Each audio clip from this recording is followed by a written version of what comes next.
Now listen, if there is an unmarried female, इसको हम कहाँ इधर बनाते हैं,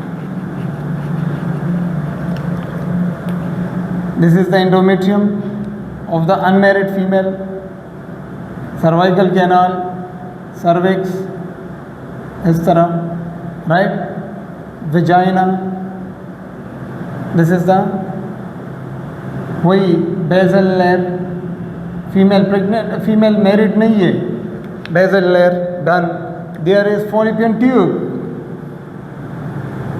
राइट, फॉलिपियन ट्यूब है, ओके।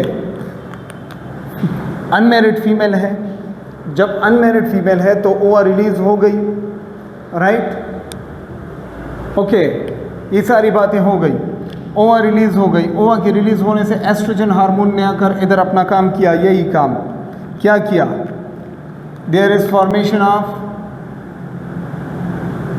स्पॉन्जी लेयर, ये भी फॉर्म हुई, congratulation, then there is formation of compact layer, ये भी फॉर्म हो गई, very good, then there is arteries बन गए, वो सारी बातें जो उस फीमेल में हुई वो इधर भी हुई, राइट,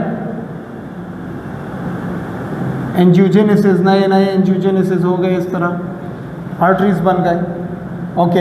एस्ट्रोजन हार्मोन का लेवल का कम हुआ, ओव्यूलेशन हो गई, कॉन्ग्रेचुलेशन, ओवा is released and she is here coming.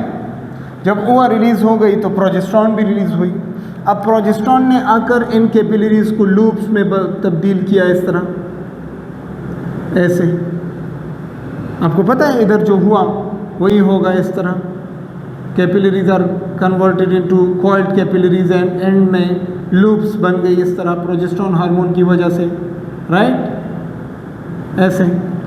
And glands also start secreting because of the progesterone hormone, इधर ग्लैंड्स भी सिक्रीशन स्टार्ट की, सो फीमेल की विजाइनल सिक्रीशन स्टिकी हो जाती है, सर्वाइकल सिक्रीशन स्टिकी हो जाती है। फीमेल अनमैरिड है, जब अनमैरिड है तो ओवा रिलीज हुई एंड आहिस्ता आहिस्ता आ रही है, and she is waiting for home, she is waiting for sperm. अब फीमेल अनमैरिड है, स्पर्म कहाँ से ले, तो जब अनमैरिड है तो 48 से लेकर 72 आवर्स तक वेट करती है, कौन, ओवा। जब ओवा 48 से 72 आवर्स तक वेट करती है और उसको कोई स्पर्म न मिले, तो जब न मिले तो ओवा इधर ही डिसइंटीग्रेट हो जाती है, इधर डिसइंटीग्रेट हो जाती है, ख़त्म हो गई। जब ओवा ख़त्म हो गई, ओके, क्या इधर कोई जाइगोट आया, नहीं आया, क्या इधर कोई इम्प्लांटेशन हो गई, नहीं हुई, क्या यहाँ से कोई HCG हार्मोन रिलीज हुआ, नहीं हुआ। तो जब नहीं हुआ तो हर तरफ ओवा मर गई बेचारी, स्पर्म नहीं आया, ओवा मर गई। जब मर गई तो हर तरफ जो है ना वो बेचैनी और नाराज़गी और ख़फ़ा होने का समा है, हर कोई ख़फ़ा है, तो ख़फ़ा में लोग रोते हैं, जब ख़फ़ा होते हैं तो रोते हैं। इसी तरह जब बॉडी को HCG न मिले, राइट, खुशखबरी न मिले बॉडी, तो अचानक प्रोजेस्टेरॉन और एस्ट्रोजन का लेवल डाउन। जब प्रोजेस्टेरॉन का लेवल डाउन हो जाता है तो ये जो कैपिलरीज है ना, इसके जो ये इस तरह है, ये एंड्स प्रोजेस्टेरॉन पर डिपेंडेंट हो जाए, प्रोजेस्टेरॉन इनको टाइट रखती है। जब प्रोजेस्टेरॉन का लेवल कम हो जाए, कॉर्पस ल्यूटियम की ज़िंदगी भी ख़त्म हुई, 10 से 12-13 दिन है, तो कॉर्पस ल्यूटियम की ज़िंदगी जब ख़त्म हुई तो इधर से प्रोजेस्टेरॉन रिलीज़ ख़त्म, तो जब प्रोजेस्टेरॉन का रिलीज़ ख़त्म हो जाता है, सिक्रीशन ख़त्म, तो ये जो कैपिलरीज की ये एंड से ये फट जाते हैं, ये इस तरह फट जाएंगे।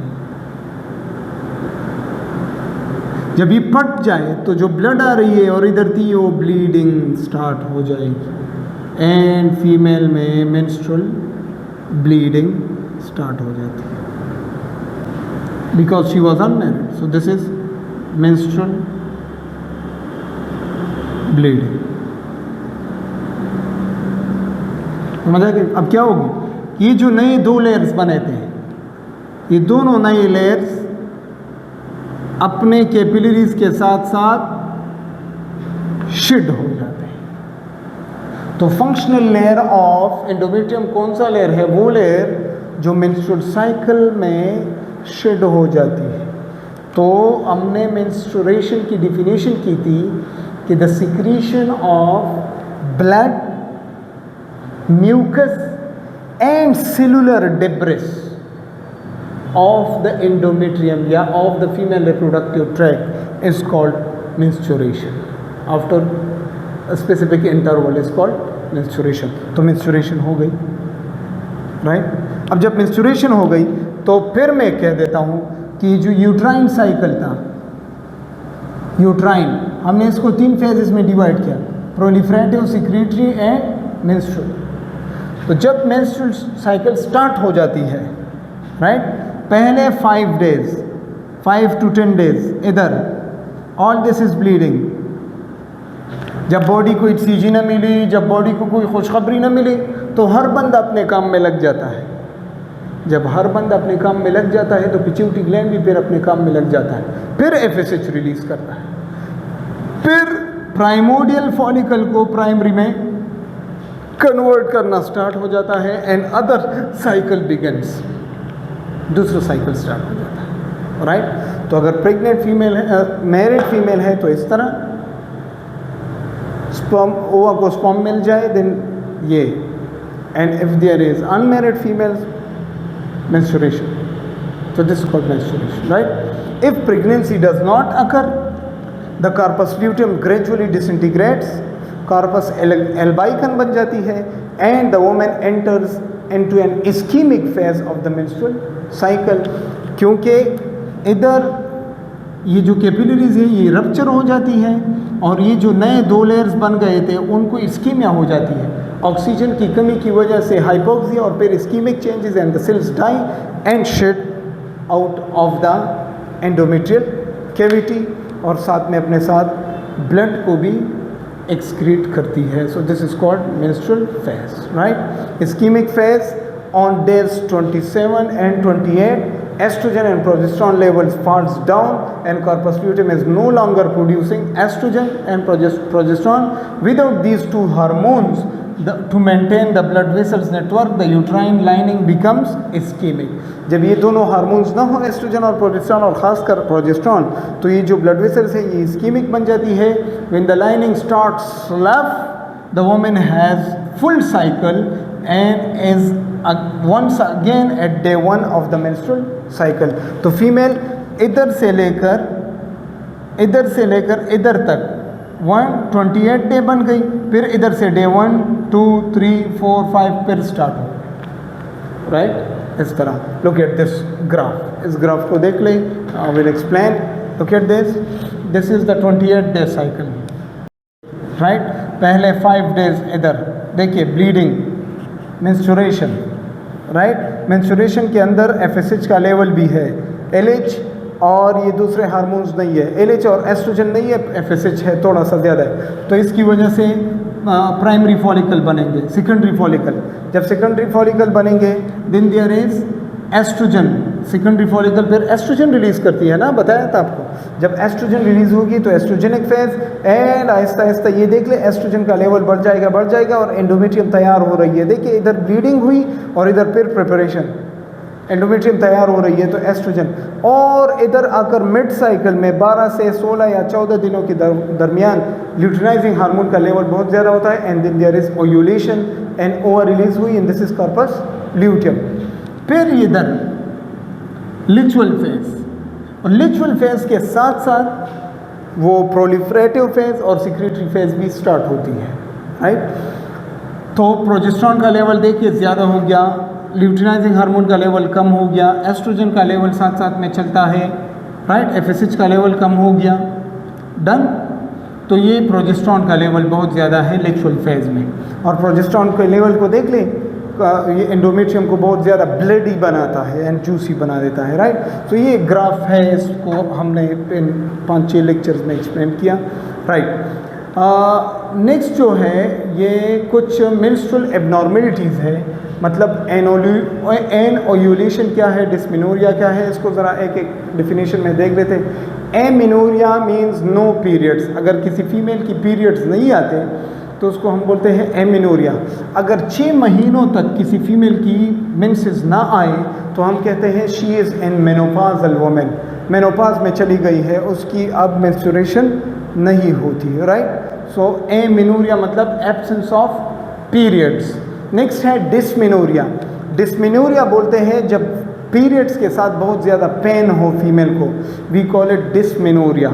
एंड हाइपोमेनोरिया का मतलब है अगर रेगुलर मेंस्ट्रुएशन है लेकिन but minimal blood, normal blood volume कितनी है जब आप पर मेंसेस सिक्रीट करते हो, 30 to 80 ml, राइट। अगर इससे कम हो we call it hypomenorrhoea.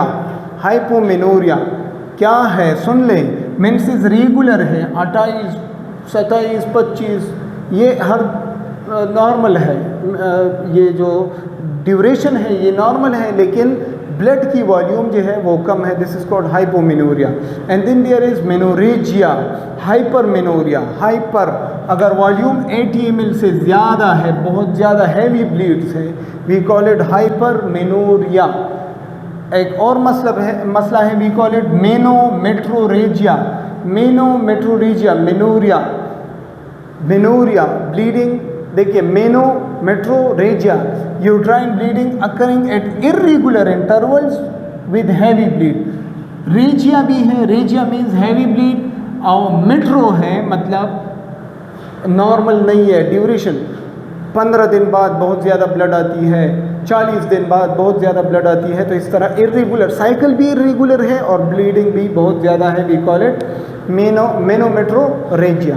Then there is oligomenorrhoea, is bleeding occurring at intervals of 35 days और लॉन्गर। अगर हमने आपको कहा था is the uterine bleeding occurring at intervals of 35 days और लॉन्गर एवरी 5 वीक्स। अगर 35 दिन से आपकी ब्लीडिंग की ड्यूरेशन बढ़ जाए we call it oligomenorrhoea. And then there is polymenorrhoea, अगर 21 दिन से कम हो जाए वी कॉल इट पोलीमेनोरिया। जल्दी जल्दी आती है मेंसेस, 18 दिन, 17 दिन, 15 दिन, 10 दिन, this is called polymenorrhoea. And then there is post menopausal bleeding. क्या कहते हैं, अगर कोई फीमेल है वो 45-50 साल की उम्र में पहुंच गई है और फिर भी वेजाइना से ब्लीडिंग आती है, we call it post menopausal bleeding. And then there is pre menstrual syndrome. ये मैंने पढ़ाया भी था कि मेंसेस के आने से पहले फीमेल्स में कुछ चेंजेस आ जाते हैं, चिड़चिड़ापन आ जाता है, गुस्सा हो जाती है, बीपी कम हो जाती है, we call it post menstrual syndrome, pre menstrual syndrome. And then there is primary amenorrhea, अगर फीमेल की पहली मेंसेस एब्सेंट हो we call it primary amenorrhea. And then there is secondary uterine for 3 months of menarche. Absence of uterine bleeding for more than 3 months of after menarche. यानी इसका मतलब है secondary मेनोरिया, ये amenorrhoea ये है कि अगर आपकी पहली ब्लीडिंग हुई पहली और उसके बाद 3-4 महीने तक आपकी साइकिल एब्सेंट है, we call it secondary amenorrhea, right. तो ये कुछ बातें जो हमने मेंस्ट्रुअल साइकिल के बारे में डिस्कस की। इंशाल्लाह नेक्स्ट लेक्चर में हम डिस्कस करेंगे नॉर्मल फर्टिलाइजेशन को, कि फर्टिलाइजेशन क्या है, कैसे होती है, तब जाकर हम फिर ओरल केविटी के एम्ब्रियोलॉजी को पढ़ेंगे इंशाल्लाह, राइट।